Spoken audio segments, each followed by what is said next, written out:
মোৰ ছাত্ৰ ছাত্ৰীসকল পোনপ্ৰথমে মোৰ ইউটিউব চেনেলটোলৈ তোমালোকক ওয়েলকাম জনাইছোঁ। আজি আমি শিকিম ক্লাছ 8 সোশিয়াল সায়েন্স ভূগোল আৰু অৰ্থনীতি বিজ্ঞানৰ পাৰ্ট 3।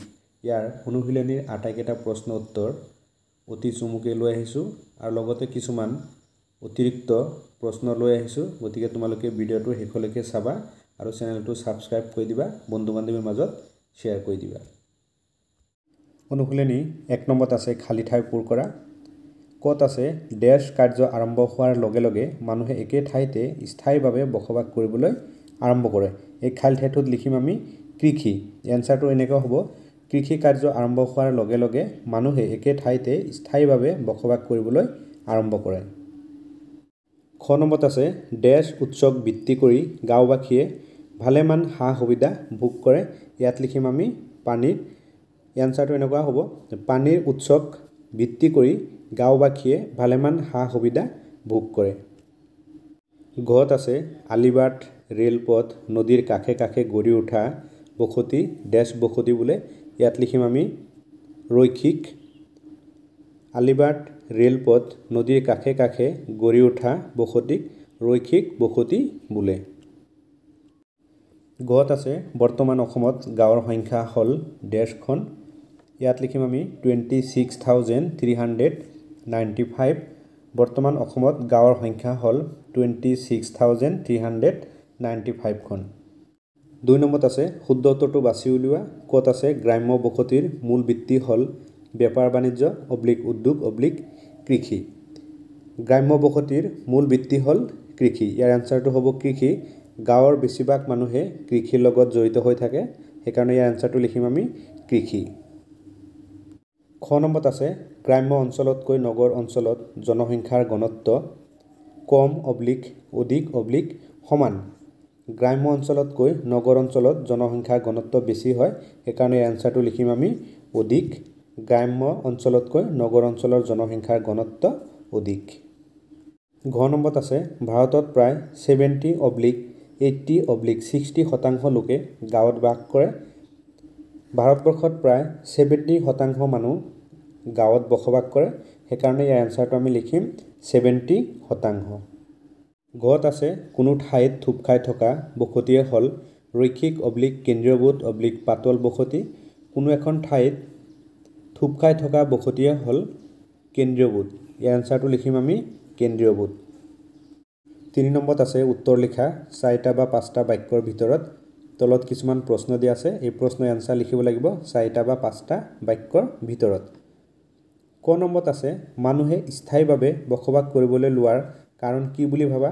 মানুহে যে স্থায়ীভাৱে বসবাস কৰে বা এটা জেগাতে যে বসবাস কৰে তাৰ কি কাৰণটো কি, তাৰ এনসাৰটো আমি লিখিম মানুহে কৃষি কাৰ্য কৰিবলৈ লোৱাৰ পাছতেহে স্থায়ী বসতিৰ সূচনা হয়। অৰ্থাৎ কৃষি কাৰ্য আৰম্ভ হোৱাৰ লগে লগে মানুহে একে ঠাইতে স্থায়ীভাৱে বসবাস কৰিবলৈ আৰম্ভ কৰে। বিশেষকৈ মাটি চহোৱা শস্য চোৱা চিতা কৰাৰ স্বাৰ্থত মানুহে স্থায়ীভাৱে বসতি কৰিবলগীয়া হয়।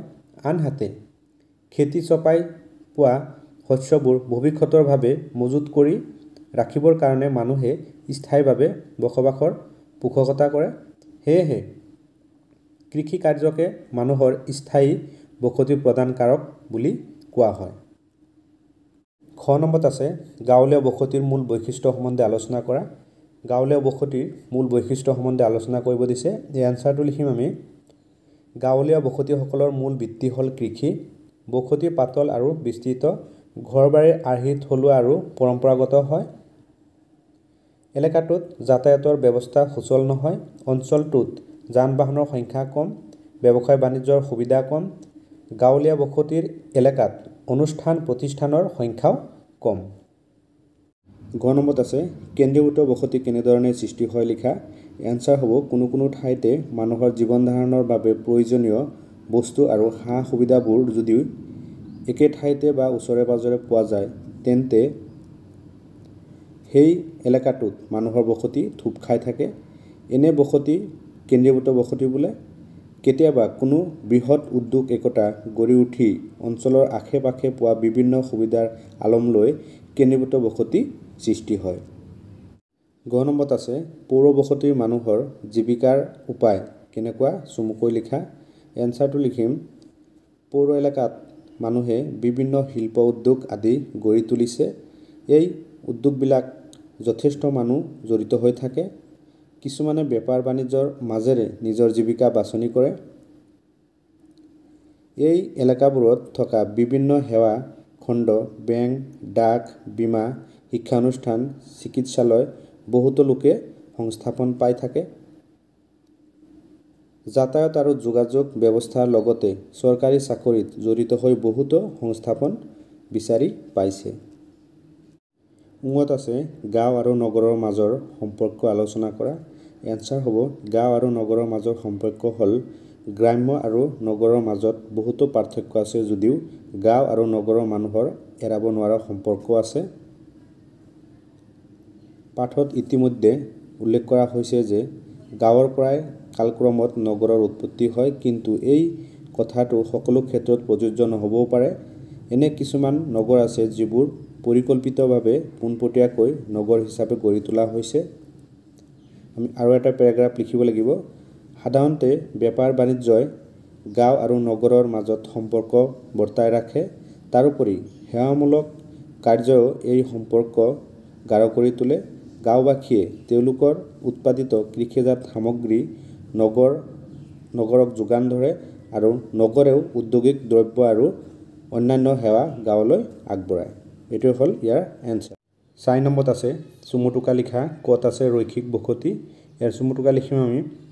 বাট পথৰ কাষে কাষে দীঘলীয়াকৈ বিস্তাৰিত হৈ থকা বসতিক ৰৈখিক বসতি বোলে। যেনে ৰেল পথৰ কাষে কাষে বিস্তাৰিত হৈ থকা বসতি, নদীৰ কাষে কাষে বৈ থকা বসতিয়ে হৈছে ৰৈখিক বসতি। কোনো কোনো ঠাইতে মানুহৰ জীৱন ধাৰণৰ বাবে প্ৰয়োজনীয় বস্তু আৰু সা-সুবিধাবোৰ যদি একে ঠাইতে বা ওচৰে পাজৰে পোৱা যায়, তেন্তে সেই এলেকাটোত মানুহৰ বসতি থোপ খাই থাকে। এইটোৱে হ'ল ইয়াৰ এনচাৰ।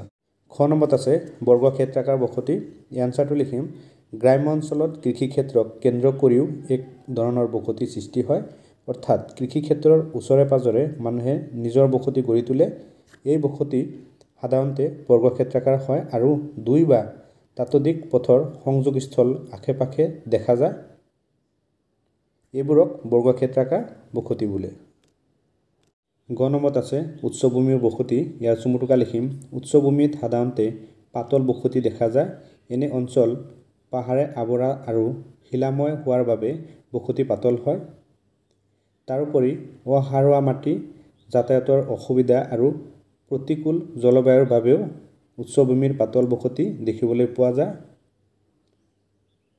অসমৰ কাৰ্বি আংলং, পশ্চিম কাৰ্বি আংলং আৰু ডিমা হাছাও জিলা 3খন উচ্চভূমি গঠিত হোৱাৰ বাবে সেইবোৰত বসতি পাতল।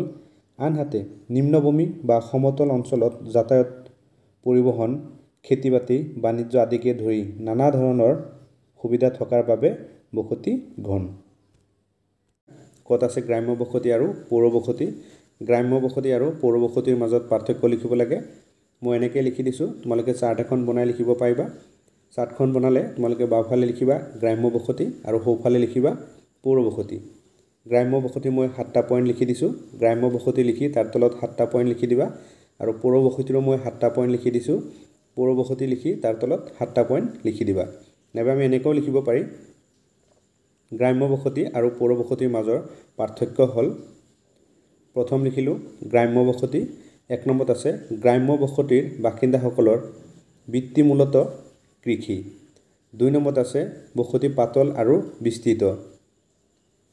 3 নম্বৰত আছে ঘৰ-বাৰীৰ আৰ্হি প্ৰধানকৈ থলুৱা আৰু পৰম্পৰাগত। 4 নম্বৰত আছে যাতায়াত ব্যৱস্থা সাধাৰণতে সুচল নহয়।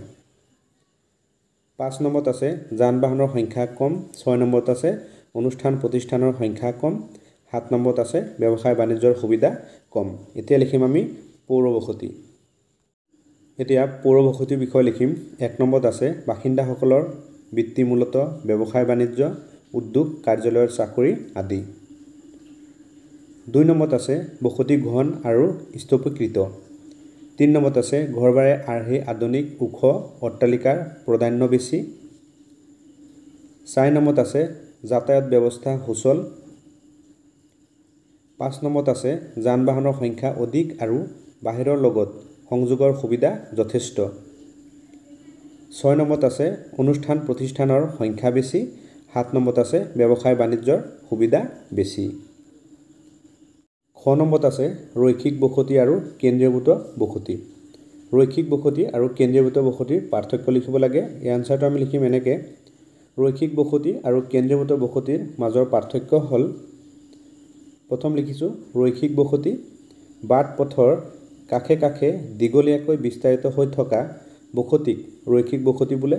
যেনে ৰেলপথৰ কাষে কাষে বিস্তাৰিত হৈ থকা বসতি, নদীৰ কাষে কাষে বৈ থকা বসতিয়ে হৈছে ৰৈখিক বসতি। এতিয়া লিখিম আমি কেন্দ্ৰীয়ভূত বসতি। কোনো কোনো ঠাইতে মানুহৰ জীৱন ধাৰণৰ বাবে প্ৰয়োজনীয় বস্তু আৰু সা সুবিধাবোৰ যদি একে ঠাইতে বা ওচৰে পাঁজৰে পোৱা যায়, তেন্তে সেই এলেকাটোত মানুহৰ বসতি থোপ খাই থাকে। এনে বসতিক কেন্দ্ৰীয়ভূত বসতি বোলে। এইটোৱে হ'ল ৰৈখিক বসতি আৰু কেন্দ্ৰীয়ভূত বসতিৰ পাৰ্থক্য। গ নম্বৰত আছে উচ্চভূমিৰ বসতি আৰু নিম্নভূমিৰ বসতি। উচ্চভূমিৰ বসতি আৰু নিম্নভূমিৰ বসতিৰ পাৰ্থক্য লিখিব লাগে। এই আনচাৰটো আমি লিখিম উচ্চভূমিৰ বসতি আৰু নিম্নভূমিৰ বসতিৰ মাজৰ পাৰ্থক্য হ'ল, প্ৰথম লিখিছোঁ উচ্চভূমিৰ বসতি। উচ্চভূমিত সাধাৰণতে পাতল বসতি দেখা যায়। এনে অঞ্চল পাহাৰেৰে আৱৰা, স্থলভাগ থিয়, শিলাময় আৰু ওখৰা মোখৰা হোৱাৰ বাবে বসতি পাতল হয়। তাৰোপৰি অসাৰুৱা মাটি, যাতায়াতৰ অসুবিধা আৰু প্ৰতিকূল জলবায়ুৰ বাবেও উচ্চভূমিৰ পাতল বসতি দেখিবলৈ পোৱা যায়। এতিয়া লিখিম আমি নিম্নভূমিৰ বসতি। নিম্নভূমিত সমভূমি এলেকা বেছি। এই অঞ্চলবোৰত যাতায়াত, খেতি বাতি, বাণিজ্য আদিৰ বাবে পৰ্যাপ্ত সুবিধাবোৰ থকাৰ বাবে জনবসতি ঘন হোৱা দেখা যায়। নিম্নভূমি এলেকাত কেন্দ্ৰীয়ভূত ৰৈখিক বৰ্গক্ষেত্ৰাকাৰ ৰূপত বসতি দেখা যায়। এতিয়া কিছুমান দৰকাৰী শ্বৰ্ট কুৱেশ্যনৰ বিষয়ে আলোচনা কৰিম। 1 নম্বৰত আছে বসতি বুলিলে কি বুজা যায়। এনচাৰ হ'ব মানুহে য'ত গাঁও বা চহৰ গঢ়ি স্থায়ীভাৱে বাস কৰে তাক বসতি বোলে। 2 নম্বৰত আছে বসতিত মুখ্যতঃ কোন ধৰণৰ দুটা ভাগ থাকে। এনচাৰ হ'ব গ্ৰাম্য বসতি আৰু চহৰ বসতি। 3 নম্বৰত আছে স্থায়ী বসতি কাক বোলে। এনচাৰ হ'ব মানুহে দীঘলীয়া সময়ৰ বাবে য'ত ঘৰ বান্ধি থাকে তাক স্থায়ী বসতি বোলে। 4 নম্বৰত আছে অস্থায়ী বসতি কাক বোলা হয় বা অস্থায়ী বসতি কাক বোলে। এনচাৰ হ'ব য'ত মানুহ অলপ সময়ৰ বাবে থাকে তাক অস্থায়ী বসতি বোলা হয় বা অস্থায়ী বসতি বোলে। 5 নম্বৰত আছে গ্ৰামীণ বসতিৰ মূল বৈশিষ্ট্য কি। এনচাৰ হ'ব কৃষিকাজত নিৰ্ভৰশীল, জনসংখ্যা কম, পৰিৱেশ প্ৰাকৃতিক সম্পদত ধনী। 6 নম্বৰত আছে চহৰৰ বসতিৰ বৈশিষ্ট্য লিখা। এনচাৰ হ'ব জনসংখ্যা অধিক, কৰ্মসংস্থানৰ বহুত সুযোগ, পৰিবহণ ব্যৱস্থা উন্নত, কল কাৰখানা, শিক্ষা আৰু স্বাস্থ্য সেৱা উপলব্ধ। 7 নম্বৰত আছে বসতিৰ আকৃতিৰ দুটা উদাহৰণ দিয়া। এনচাৰ হ'ব ৰৈখিক বসতি আৰু গুচ্ছ বসতি। 8 নম্বৰত আছে নৈৰ কাষত বসতি গঢ়াৰ কাৰণ কি। এনচাৰ হ'ব পানীৰ সুবিধা, উৰ্বৰ মাটিৰ পৰিবহণ সুবিধা। 9 নম্বৰত আছে ভাৰতত বসতি গঢ়াৰ প্ৰধান কাৰণ কি কি। এনচাৰ হ'ব প্ৰাকৃতিক পৰিস্থিতি, জলবায়ু, ভূমিৰূপ, মাটি, পানীৰ সুবিধা আৰু সামাজিক অৰ্থনৈতিক কাৰণ। 10 নম্বৰত আছে চহৰৰ বসতিৰ উদাহৰণ দিয়া। এনচাৰ হ'ব গুৱাহাটী, দিল্লী, মুম্বাই, চেন্নাই আদি। 11 নম্বৰত আছে গাঁও বসতিৰ উদাহৰণ দিয়া। এনচাৰ হ'ব মৰিগাঁও জিলাৰ চাহ বসতি, গাঁৱত থকা কৃষক বসতি আদি। 12 নম্বৰত আছে বসতিৰ গুৰি গঢ়াৰ সৰ্বাধিক গুৰুত্বপূৰ্ণ উপাদান কোনটো। এনচাৰ হ'ব পানীৰ যোগান। 13 নম্বৰত আছে নদী উপত্যকাত কেনেকুৱা বসতি গঢ় লয়। এনচাৰ হ'ব একত্ৰিত বসতি। 14 নম্বৰত আছে পৰ্বতীয় অঞ্চলত কিমান ধৰণৰ বসতি পোৱা যায়। এনচাৰ হ'ব সাধাৰণতে বিচ্ছিন্ন বসতি। 15 নম্বৰত আছে বসতিৰ আকাৰ কোনবোৰ কাৰণত নিৰ্ভৰ কৰে। এনচাৰ হ'ব ভূমিৰ গঠন, পানীৰ সুবিধা, পথ আড্ডা আৰু জনজীৱন। 16 নম্বৰত আছে গাঁও নগৰৰ মুখ্য পাৰ্থক্য লিখা। এনচাৰ হ'ব গাঁও কৃষি নিৰ্ভৰ আৰু নগৰ উদ্যোগ বাণিজ্য নিৰ্ভৰ। 17 নম্বৰত আছে পথৰ কাষত কেনেকুৱা বসতি গঢ় লয়। এনচাৰ হ'ব ৰৈখিক বসতি। 18 নম্বৰত আছে নক্ষ আকৃতিৰ বসতি কি। এনচাৰ হ'ব কোনো কেন্দ্ৰবিন্দুৰ পৰা ৰাস্তাৰ দৰে বাহিৰলৈ বিস্তৃত বসতিলৈ নক্ষ আকৃতি বসতি কোৱা হয়। 19 নম্বৰত আছে আধুনিক যুগত জনসাধাৰণ কিয় নাগৰিক বসতিলৈ আকৃষ্ট হয়। এনচাৰ হ'ব অধিক শিক্ষাৰ সুযোগ, চাকৰি, স্বাস্থ্য সেৱা আৰু আধুনিক সুবিধাৰ বাবে।